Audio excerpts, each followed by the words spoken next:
Hey everybody, welcome to Deez Sports Nuts. I'm here. I'm the coach here with the collector. Real excited for our maiden voyage. Jordan, welcome. It's awesome to have you here. Thanks for having me. Kind of our pilot here, our episode 1, ground zero, and we'll be talking about a lot of things here. We want to tell the people out there. We'll be recapping games, talking about some betting, some good lines, investing in sports cars, fantasy football, all kind of things. I think we'll just cover the key events that are going on at the present time. Yeah, it was a big week in football, man. A lot of great games, and there's some great games coming up. No doubt. I think I look at the playoff recap and I just think about pain. I mean, pain for us. We'll always start with our hearts. I'm a diehard Steeler fans. He's a diehard Cardinals fan, so I think it was a lot of pain for us this week. Yeah, I watched, your Steelers lose, Davies Cowboys lose. Yeah. And then what do you know, the first Monday night playoff game, and we're in it, and it was over before it started. It's really tough, and we're big football fans, and we love the football, and it's so tough to make it through that. But we'll start off with with these Steelers. Obviously the game didn't go so well. I think the biggest thing to talk about is what do you think Ben's legacy is going forward? I mean, guaranteed first ballot Hall of Famer. You made this point many times in our conversations. If he has the offensive line that Tom Brady has, how many championships does he have? Yeah, I just think it's real easy to take people for granted when they do something for a long time and they do it so well. And we've had him. I see my son's 17 years old, and he's had one quarterback in his whole life for the Steelers. And he did a lot of things well. He always played. He played hurt.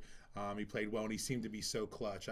There was all those words on the screen that everybody described him with, and I think clutch is the one that you want to be. And he'll be missed. And and as far as a collecting thing, we talk about this all the time with Ben. It's kind of crazy. Like we have the store and we have eBay, and he's really not that sought after. Not at all. Not at all. I mean, look at the items that we had. We had Super Bowl magazines autographed by him that I couldn't sell for $10. Then he has this little run, and we are able to move them. But he just signed so much early, and for some reason, people just don't look at him the same as an Aaron Rodgers autograph or a Tom Brady autograph.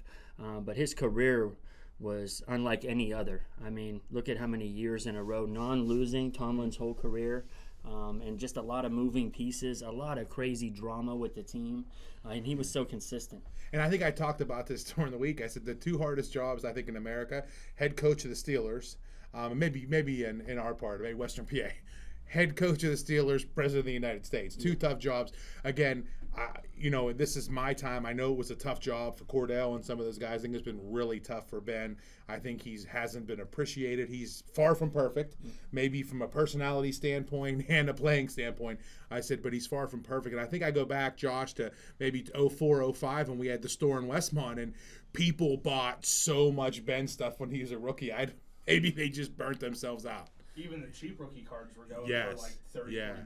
Yeah, so those things are out there. We did see a little bit of a spike with the pending retirement. People got a little bit emotional and bought some things, but that's about it. Now, hey, so we talked about Ben. Let's talk about the future options for the Steelers at quarterback. We have a lot of options there. We have some things that we talked about earlier.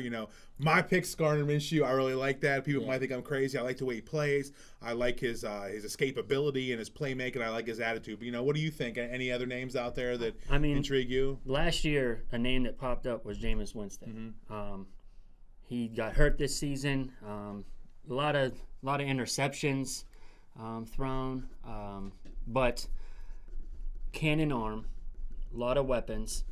I like Jameis Winston there, and it's just a short-term fill-in. Teddy Bridgewater, I think he's proved that he could be a starting quarterback in the NFL, or do you go with Mason Rudolph? Yeah. Draft somebody, I mean, the only thing, I tell you what, one thing I notice is everybody watches football. I don't know if they watch the fine points of football, and everyone watches differently. I was even watching Garoppolo a little bit. It's very hard to be comfortable in the pocket. The great guys are just so comfortable in the pocket. It's unbelievable. They're just different. They're just different, you know what I mean? And they're very comfortable in the pocket. Garoppolo, like I said, he looked uncomfortable. Mason Rudolph looked very uncomfortable. I mean, he has a cannon for an arm. If you sit and you watch him warm up and you see him throw the ball, and then to watch him throwing these popsicle balls, I mean, again, is it the line? Yes. I mean, is it, I'm sure that these kind of things happen. You look in the Niners game, I'm sure there was some heat on him. Right. But they don't look comfortable. And Mason never looked comfortable with me. Well, what about the other options, the glamour guys?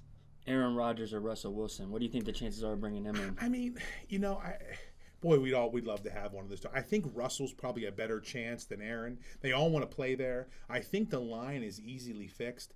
We're very frustrated where our line is, but as I watch these playoff games, I see a lot of our guys playing for other teams. But also, what's happened this year, we've developed some depth. I'm pretty sure we're safe on getting most of those guys back. I think Banner will be healthy. So we have all those guys. They're talking about moving Green to guard. I think that'll make a difference. Hassenauer was pretty solid at center. Do you draft a center? Do you pick up another tackle? Moore played solid at times. So I think we're going to be okay. I think we can fix that. So I think these guys might be attracted. The skills there. You have one of the best running backs in the league, multi guys. You have good depth. Whether you bring back Balaj or Benny Snell, you have some depth there. You have tons of depth at wide receiver. You have great tight ends who are all going to be back. And I think the defense is solid. So I think we're sexy to them. I don't think it's a Steeler thing to do to go after those two high-end guys. Love to have them. I wouldn't be shocked if we ended up with a Winston or a Bridgewater as a passover to maybe a guy like Kenny Pickett. Of course, everyone in Pittsburgh wants that to happen, right. And there's some other guys out there too as well. But I just think that it might be far-fetched. But again, we have tons of cap space. Yeah. What about Mariota? I mean, again, he's another guy that's out there too. And I mean, the guy can run. He can make some plays. I think, one thing I think we're screaming for right now is a little escapability. Mm-hmm. I think the Lions screaming for that too, to give that other thing. I think with Mariota is he's never been able to stay healthy. You know what I mean? And it's because of the way he plays. He seems pretty prone to injury. I think he played one play last year early on and got hurt. His first package or second package the Raiders put him in with, he got hurt. Yeah, definitely. Former number 2 pick and tons of potential, but you could probably get him cheap. Yeah, and no matter who the quarterback is, who we investing in, who do we like, who's the collector like? I mean, we're looking at some guys. I jump out. I mean, we talked a little bit about Claypool. I know he isn't the best household name right now, but what do you think about Claypool? It's going to be year 3. He's a specimen. Yeah, year 3 wide receivers in collecting is huge. It's been proven over the past couple years. They make big jumps. His character and stuff like that, some people get turned away from, but the guy can straight ball. He can straight ball. If you get somebody throwing him the balls, I think that he makes a ton of catches, a ton of touchdown, possibility. I know Najee is huge, to lead the league in touches as a rookie, no fumbles, all that screams out. But in the collecting game, quarterback is number 1. So if you guys draft a guy like Kenny Pickett to the Steelers from Pitt, his cards are going to be huge. Hey, going to Najee, though, real quick, that makes me think, I'm talking about devaluing a position. I mean, no one's really on him. He's had a great year. And even me, after watching him, I think the frustrating short carries, the lack of blocking, the lack of a presence, he's really gone under the radar from a collecting standpoint. People aren't really buying Najee's. And then you look at him, he's second in, his most rushing yards for, and second all time in Steeler history for a long time. And there's a question of whether he's first because Franco did it in less games. But regardless, people don't really seem to care. But, one thing I do want to talk about, you talk about collectability. I think TJ Watt's probably our most, and talked about defensive players and how people usually just don't pay for them. Yeah, defensive players just never really touch the radar. When you're opening a box, you're hoping that you don't get that top 5 pick that's a defensive player, because the value is just not there, even when the product first comes out. And then especially over time, they don't hold the value. It's the skill players.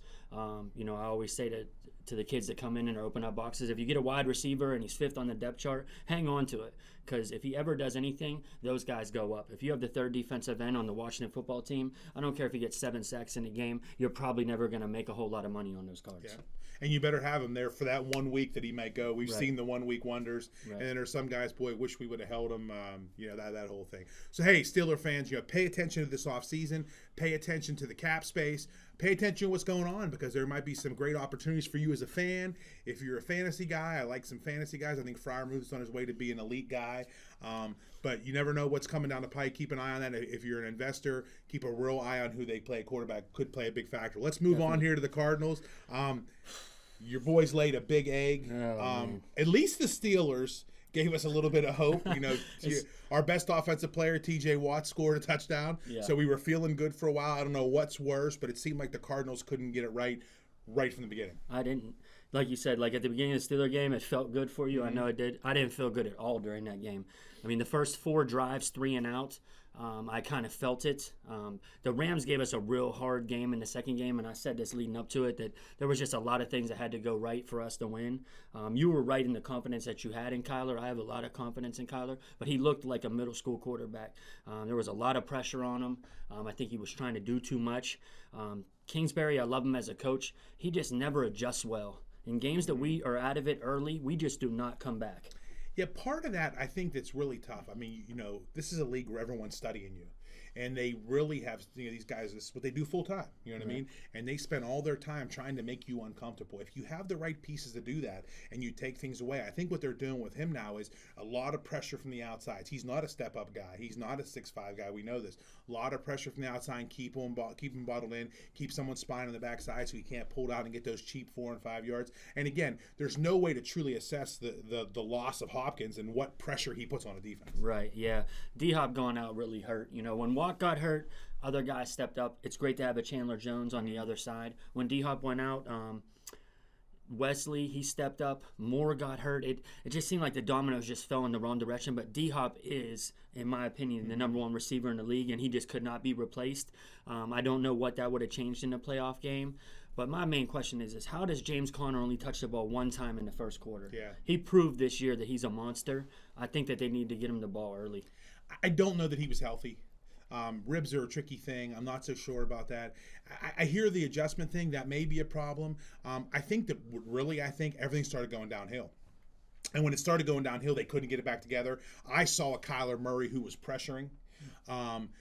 Sometimes when it starts rolling downhill, you can't get it fixed. And again, why were they so good in the early parts, and why not now? Is it just Hopkins?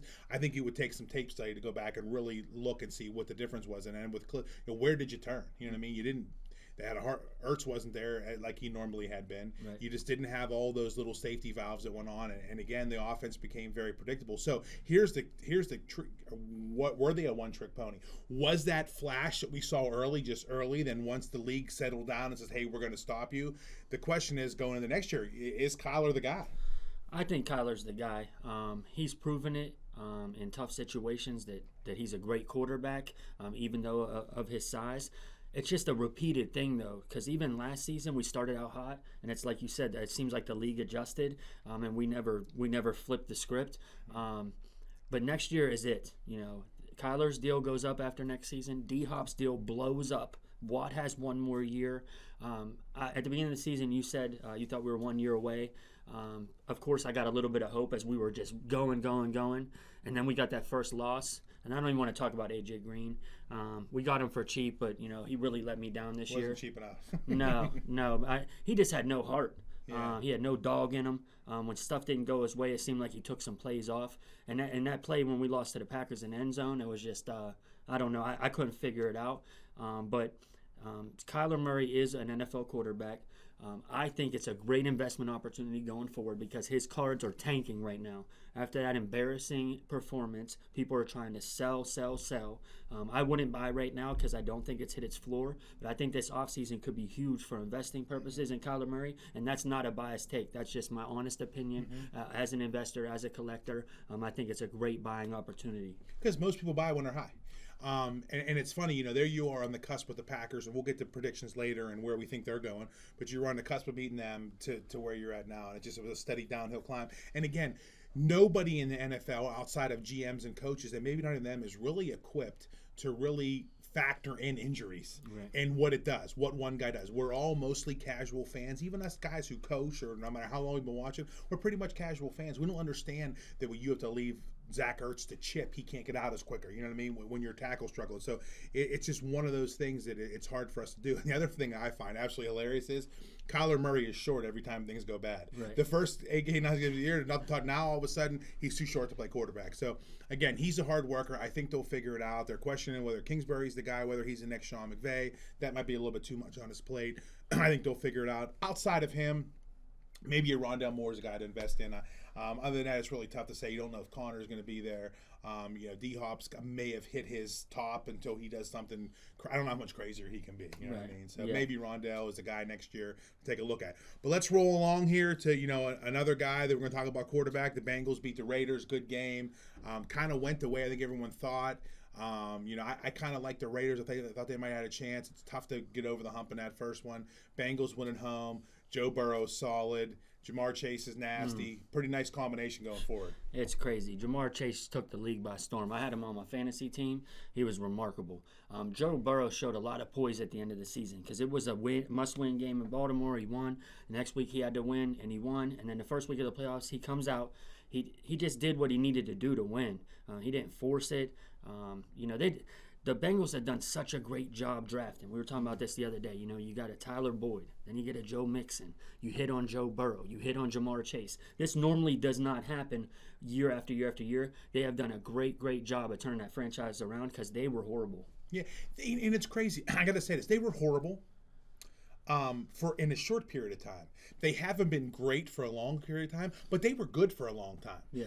It seemed like they had bad luck. Carson Palmer goes down, things like that. I mean, I'm talking as an inter-division opponent, always a tough out for the Steelers. In the last couple of years, of course, when you lose Burrow, I mean, they had shown some signs and he went down. It really comes down to quarterback play, but they were solid with Dalton. You know what I mean? Mm-hmm. And I think they've done a good job as an organization. Couldn't get over the hump. Brought a new coach in. Seems like he's an up-and-comer. I think now Burrow's a sell. I was kind of wrong about Herbert last year. I just get to the point where I think we have short memories, and when you have an outstanding year like this year, how do you top it? Right. I don't know that Herbert went huge up this year, but he stayed consistent because he actually did get better. He was a guy who I was really afraid last year that if you throw 10 less touchdowns, it looks like you've had a lousy year. Burrow's put up video game numbers this year. Could he go down? I think he's a sell guy now, but we might regret some of the ones we sold as they roll along in the playoffs. We don't know what's up next, but might regret it. Yeah, I mean, here's the thing, you have to take advantage of when somebody's hot when you're investing in cards. Do you have to sell? If you have 10 Joe Burrows, you don't got to sell all 10. No. In our business, we're on eBay. We're moving our Joe Burrows that aren't graded. We have some great graded Joe Burrows at the shop. We're hanging on to those, and maybe he makes a run, and if not, we see next year. In the off season, though, there will be a drop.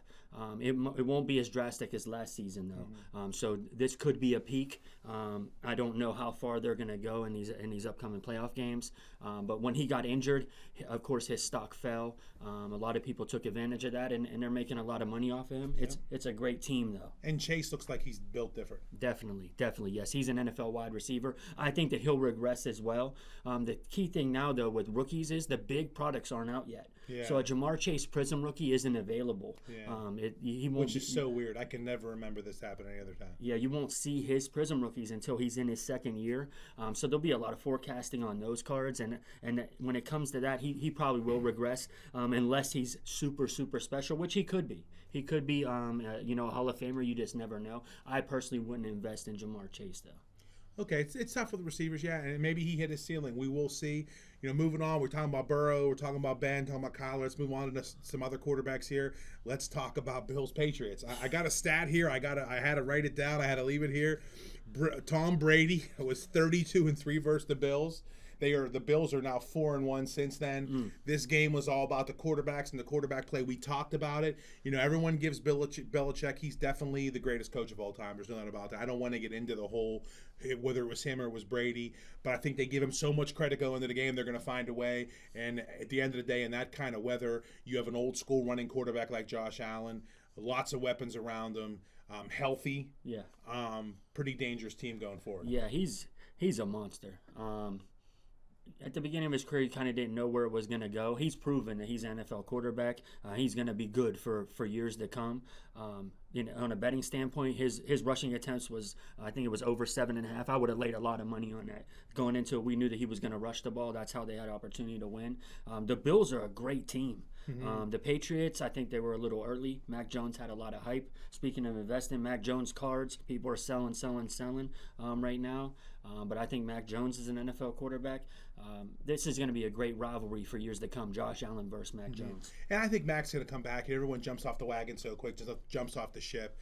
I think he's going to be fine. It's tough playing as a rookie. Josh Allen was tough as a rookie. I think going forward, though, so I look at this Bills team, and they're uncannily healthy right now. You know what I mean? Yeah. Reminds me of the Bucs last year. People don't realize, sure, it's Tom Brady, but they were crazy healthy. This Bills team reminds me of that. The thing I think the problem with Josh Allen is, too much confidence in that arm, takes too many chances. He definitely has a cannon. He's definitely a baller and a player, and he's an animal out there. But he definitely has so much confidence in that arm. I think sometimes he can get them in some trouble. Yeah, you called it going into the game though that you thought that the weather would help, and it did. You know, it kind of allowed them to dial it back and not force it down the field. You know, one of a kind arm, but when reined in, they're gonna be hard to beat. Yes, very. And you know, moving right along here, you know, let's get over to the NFC. Let's talk about these Eagles, EAGLES Eagles. Not good. You know, that wasn't even a game. The Bucs are pretty solid, but again, Wirfs goes down. You got some guys dinged up. Again, they were, you know, extraordinarily healthy last year. Tom's great, needs the pieces. Godwin, maybe you get him back, maybe Fournette, but definitely too much for the Eagles. Yeah, they were outmatched, and I love the build up to the playoffs, the extra week, the extra team. It was really, really awesome, but the Eagles did not deserve to be in the playoffs. At least Hurts got his feet wet. Maybe we'll see going forward that will help being in that position. Now he got that first game out of the way. I don't know how much what else they could have did to even stay in that game. The Eagles are an odd team to watch. Devonta Smith had one-on-one almost the entire game. You spent a first-round pick on him, and you just don't go to him. Yeah, and when they did, Hurts was off. He missed some big plays. He could have made some splash plays early. I mean, you know, I'm at this point now, I think the whole NFC East is like AAA, you know, in the baseball term. I mean, they're almost like the minor leagues. You know, so the Bucs roll. Jalen Hurts, is he the guy going forward? You know, you don't know. I kind of think that they have so much invested. You know, it's crazy. Like they trade Carson Wentz and make the playoffs, and still now they have 3 first-round picks.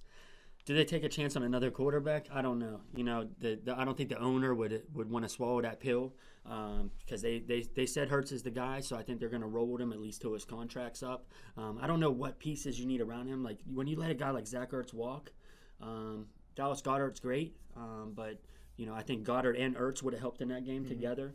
You know, I just don't know what they do moving forward. I do think Hurts is the Philadelphia Eagle quarterback next season. And, you know, at the end of the day, Hurts just might need time. You know what I mean? We're in a hurry. We're always in a hurry. It takes time. Yeah. You know, I mean, Ben struggled as a rookie. Everyone struggled as a rookie. You know, it takes time. I mean, this game's moving fast. I mean, you know, and there's all kind of things going on, and you just have to see things to learn. I think he's another guy that fits in that. But let's move along and let's stay in the NFC least, and let's get to them boys, them Cowboys. Like, I'm telling you right now, in my opinion, like both of those teams, I mean, the 49ers limped all year. Shanahan's good. He put some great packages together. You know, I don't know. What do you think? Yeah, the Cowboys have so much talent. I just don't get it. I don't know what needs to change there. The 49ers are scary. They're in my division. They're a tough out when they stick to their game plan, when they're healthy. Garoppolo, I think, is a great quarterback, and I kind of think that he's playing with a chip on his shoulder because he thinks that he's out. You know, when you bring in a Trey Lance, you kind of know that you're on your way out. So he's kind of auditioning for his next job. He's going to try really hard to play this week, which I can appreciate. I think he has the dog in him. You know, I think he learned a lot of great tools in New England, whether it be in San Francisco or somewhere else. I think Jimmy Garoppolo is a great NFL quarterback. Yeah, I mean, and with their physicality, he really can just manage the game. He missed some throws. Yeah. He threw some picks. I mean, that can't make Shanahan happy. Watching that happen, it's got to, you know, because he knows. I mean, he's a guy who will definitely throw it, but he knows what he has. A quarterback, he knows what he has. I'll tell you what I noticed in watching that game. An attitude by the Niners. You know, Kittle, high energy guy. I saw him talking about him after the game. Coach was, and he was like, man, he's not allowed to touch me anymore because he gets so excited. Like, he hurts me. You know what I mean? You could see that nasty attitude. Him, Kittle, nasty attitude. Elijah Mitchell, running physical. You know, the guys they bring in the game. I think they're a pretty special team, and he knows what he has. I think, though, Trey Lance probably fits more of what he'd like to do. Yeah. I'm shocked. I didn't see a little bit of Lance. I would have liked to seen a package down there. Maybe if you don't want to do red zone in the playoffs, but let's get him in the middle of the field. Let's get him on a 2nd down and 10. Let's see what we can get and what we can create. Who knows where they're going with Lance? I think he's going to be the guy next year. I think that's been out there. You don't spend that kind of money. Ayuk looked like he's stepping a little bit. Elijah Mitchell. Any thoughts on that? Well, the key guy there is Deebo Samuel. Yeah. He's different. Yeah. I completely understand where you're coming from. Why not put a package together where you have Lance, Mitchell, and Samuel in the backfield? Like, make the defense adjust to that. Ayuk he's a great receiver, speedy. That's the thing. Like they're just having fun there. Like they have so many weapons. Elijah Mitchell's a great pickup in the 6th round to come in and bang like that. He was hurt in and out of the lineup. They've got the guys back at the right time. Kittle, moving forward. I do believe that Deebo Samuel is going to be their guy, and he's somebody that I think would be a great investment. He's just special. He's a running back, wide receiver, blocker. He can throw. He can just do it all. Interesting subplot to that. We talk about Elijah Mitchell. You know who Kyle's dad is? Yeah. The Broncos. Right. So they were plug and play running back for a long time. Yeah. It was Terrell Davis, Orlandis Gary, Mike Anderson. They're just plugging guys in. So it's like that plug and play run game. Isn't it funny how that's, a lot of these guys are similar to their fathers but different, but it looks like they got that plug and play run game. And, and you got him and anybody you bring in, they've been pretty tough. The thing that worries me about Deebo is, does he devalue himself by playing the multiple positions? Does he never have? I mean, I don't know what drives everything. Is it numbers? But if he comes into next year and he's playing both and he's like 600 rushing, 700 receiving, does he get their respect or does he fall down in that world because he's playing both? Right. I think he's a one-on-one right now. Yeah. There's very few guys. Cordell Patterson tries to do that. He's definitely not Deebo Samuel. Your guy Moore might do some of that, but the guy, I don't know that I've ever seen a guy. They did it with Ty Montgomery as an experiment, as a need thing. I've never seen a guy just take the handoff like he does. It's not just so it's interesting. I love him. I think he's different too. We'll see if it translates over into collecting. You know what I mean? So, I mean, hey, that's our recap. We've recapped it. I'm going to let the collector talk a little bit because he's also a gambling collector. He knows the deal. Let's talk about this week. Let's talk about this week. So we have the 2 teams with the buys, the Packers and the Titans. Let's start with the Titans. Bengals, what do you think? Well, right now the line's at 3.5. Titans giving up 3.5. I like the Titans out of the AFC, so I definitely think they're going to win this game. I do think the Titans cover too. Derrick Henry has cleared to practice. I do think he plays, but even if he doesn't play, I think that Foreman has proven that he can just step right in there. It's the game plan that works. Tannehill, as long as he doesn't try to do too much, which in the playoffs last year he showed that he really doesn't have to. I think that they beat the Bengals. The Bengals are a great team. I just think they're a little bit early. For me, I would take Tennessee minus 3.5. Yeah, I think the Bengals are a year away. I think the Titans win handily. Watching the Steelers beat them this year, the Titans worry me. Tannehill's tough. He can run. He's definitely got to play within himself because he will make some mistakes. He will throw it to their team, and he will fumble it. Yeah. That worries me. And I agree with you 100% about Foreman and Henry. That combination is brutal. If they get up on the Bengals, they don't want any parts of that coming downhill. The weather, obviously, in Tennessee probably won't be an issue. But regardless, tackle one of those guys for 4 quarters, pretty tough task for the Bengals, probably a year or 2 away. Moving on in the AFC, Bills, Chiefs. I actually don't think the Titans are the favorite. They've been too up and down this year. I think the Chiefs are hitting their stride, and Mason, I'm on the bandwagon. That being said, I mean, this game is just crazy this week. Yeah. I mean, you just don't know. I mean, the Bills could beat them by 2 scores. The Chiefs could beat them by a score. I mean, I almost want to say after watching them play the Steelers, it's like, how can you count out Patrick Mahomes? I'm leaving facts out of this right now. It's like I'm having a hard time counting him out because he seems to be able to make the plays even when things don't look good. Yeah, I mean, he's amazing. The key being here is that how do you take the weapons away? How do you just put it in his hands and his hands only? I do think that they can cover Hill, which is big, but then how do you cover Kelsey? How do you stop the run? I mean, what Jerick McKinnon. Yeah. Oh my goodness, San Fran pays him so much money for 2 years, never hits the field. They get him for nothing, and he proved last week it's his job to lose. Even if Edwards-Helaire does come back, I don't think that he takes over fully. Just a great overall team. The line is only minus 1.5 Kansas City. I think that's a setup. Yeah. I think the Bills win this game. And you very well be right. I mean, it's hard for me. I mean, I watched both teams. Of course, we played the Bills early. We were able to beat them. Sorry to Sean, the Bills. I almost want to say the Bills stink, even though they don't. But, just looking at this, again, the Steelers had an answer for Mahomes. I mean, for almost 2 quarters they had an answer for him. They find a way. It seems to me like it's a big guy in a size large shirt. He might be able to walk around for a while, but eventually he's going to bust out of that shirt. Yeah. And that's what I see with them. I mean, they're just, you know, again, you dunk down to McKinnon, he's going to go with speed and a little bit of power. You know, then all of a sudden where's Kelsey? Where's Kelsey? They're even the commentators saying, where's Kelsey? Boom, he kills you. Then he's back there playing quarterback.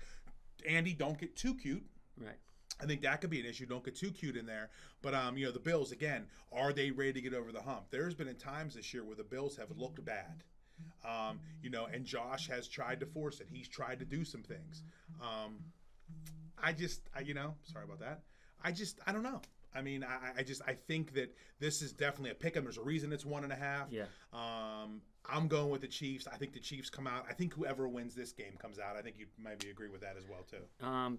Yeah, I'm still going with the Titans out of the AFC. I said that from the beginning. I think Henry coming back healthy, right at the right time. I like the Titans out of the AFC. This is what's going to happen to me. I like the Bills plus the points. I think the line will move. It has already moved some. I think the line will move again. A lot of heavy money is going to go on Kansas City because of the fireworks. I think the Bills win or they get blown out. Will you take the Titans versus the field in a little bet, maybe? Oh, maybe, but I don't want to do that on camera. Oh, no, I don't want money. No, this is way better than that. Yeah. If the Titans don't win the chip, you have to wear a Steelers hat on one of our podcasts. Oh, no. See, the odds aren't there. See, there's 1, 2, 3, 4, 5, 6, 7. Are you confident in your pick? There's 8 teams. Josh, no confidence in his pick. No, not at all. Not at all. Absolutely not. I can't take that. And I don't want to wear anything Steelers, let alone sometimes I got to put on the black and gold because of the Main Street hobby stuff. I'm definitely not. No, it's got to be I hear him every lock. now and then humming to himself, black and yellow, black and yellow. Real quick, just so you guys know, this is my friend. This is, you know, my partner here. And we're going through boxes of cards when I'm down at the shop. He always finds a Santonio Holmes or a James Harrison, and he always gifts it to me. He's such a nice friend. If you guys don't remember, the Cardinals made it to the Super Bowl once in my life, and we, of course, had to play the Steelers. We lose. Santonio Holmes, his feet were not down. His feet were down, and it was an amazing throw by Ben. Ben, enjoy your retirement. Please don't play for anybody else. Okay, let's flip over to the NFC, and let's start, with again, we'll stay in the same theme here. Again, 2 interesting games. Let's start off first with the Packers and the Niners. Packers had a week off. Interesting thing, I would normally think the Niners, they're hungry, they're playing. The Packers had a week off, very banged up. Interesting game. I like the Packers here by 2 scores, but could they come out flat, and could that Niners defense, whether Bosa's healthy or not, could they pressure Aaron and make him uncomfortable? Yeah, that's the thing. Bosa's a concussion. That's, wishy-washy. You just don't know. The spread is -6 Green Bay. I'm going to go 2 different directions here. I think Green Bay wins. I think Green Bay comes out of the NFC. I think it's going to be Green Bay and the Titans. But here I don't really like that amount of points. So I would take San Francisco +6. I think it's going to be a slobber knocker, as Jim Ross would say. Both teams just pounding at the door, maybe not getting in, getting field goals. But the Packers are just they're amazing with what Aaron Rodgers is able to do, especially under pressure. I think it's his time. I think the 49ers, they have a lot of guys that haven't been there yet. I don't know what Garoppolo will do in this game. So I would say Packers are going to win, but I would take San Fran +6. Yeah, it's an interesting game. I said how I feel with the Packers. I mean, I think it goes right into this next game as well, too. The Pack should be big favorites. This next game, Rams and Bucks, who knows? I think, though, annoyingly, for some people, the Bucks are going to prevail. I think on defense, they have the people to match up and really make the Rams uncomfortable. I think they have the linebackers who can irritate Kupp with some under-over coverage, and I think they can really pressure Stafford. The Rams haven't looked as good. I know they looked pretty good last week. I'm sorry. They haven't looked as good. They haven't looked as comfortable. Matt got his win. Is he ready to get his second win? I think the Bucks win. If they can get Wirfs and they're healthy and they can protect Brady. Right. That front is nasty for the Rams. Again, tough one to pick there. Yeah, it is. And that's why the spread is only 3. That's Tampa Bay being the home favorite. Tom Brady's just Tom Brady. He seems to always find a way. If they get Fournette back, that'll really help. Wirfs is very questionable. That ankle is bad. The defensive line for the Rams is amazing. And Jensen, too, the center. Right. And the defensive line for the Rams is amazing. And, you bring in a guy like Von Miller to bring pressure, watch guys out of the backfield. I don't know. I think the Rams have a really good shot. I would stay away from this game. I'm going to sit back and enjoy watching it, whether the Rams win or not. I can respect them being a great team. The one thing I would look here for is a prop bet. I think that Van Jefferson is going to go over his yardage. I think that he's going to catch something deep on the Bucs because they're going to be watching Akers low in the box. They're going to be watching Michelle low in the box. I think he catches Jefferson deep. It prop should be around 38.5 receiving yards in the game. Yeah, and Akers, man, what an addition he is. He comes back healthy. Like, they needed some more help. Crazy. Hey, so that being said, there's our predictions. There's our picks. We saw that, the collector here doesn't have much courage. If he really believed in his pick, he might be willing to risk that. I knew he wouldn't wear the Steeler hat, so I set him up there. But again, for my man, the collector, Jordan Dietz, I'm Tony Penna, the coach. This is Deez Sports Nuts. We'll be coming at you weekly. Again, it might not just be football. It's going to be the other sports too. We're going to try to cover it all, try to keep these segments short, keep your attention span going with us, and look for more of the same. Yeah, I appreciate you having me on. I can't wait going forward. The basketball season is going to be getting into the playoffs. We'll be talking about that. Baseball is right around the corner, a lot of prospecting. I love prospecting in baseball. It's a great opportunity to make money. I am the collector, but I'm also an investor, so I'll be giving you my feedback on that, and hopefully me and you could both make a lot of money. Yeah, we're proud to be part of the Main Street 814 network. We have we can't not talk about our man back there, 9.5 fingers, Josh Miller, back there doing all the directing. He's behind the scenes. He has a face for radio, so we keep him off the cameras. But Main Street 814, again, generated from our family at Main Street Hobby. Lots of different people going to be on there. You'll see them as they come. Lots of shows on the Main Street 814 network. We're just one of those with Deez Sports Nuts. You'll see the same faces mixed up and jumbled. You'll see lots of new faces, and we're really excited for where this network's going to go. We want to be the premier podcast for your entertainment purposes. And we want to bring people on and just, give people the exposure they need and just have a blast while we're doing it. So we're really excited. We thank you for tuning in. We hope you'll tune in again soon. And for Deez Sports Nut, I'm the coach, and he's the collector. Later.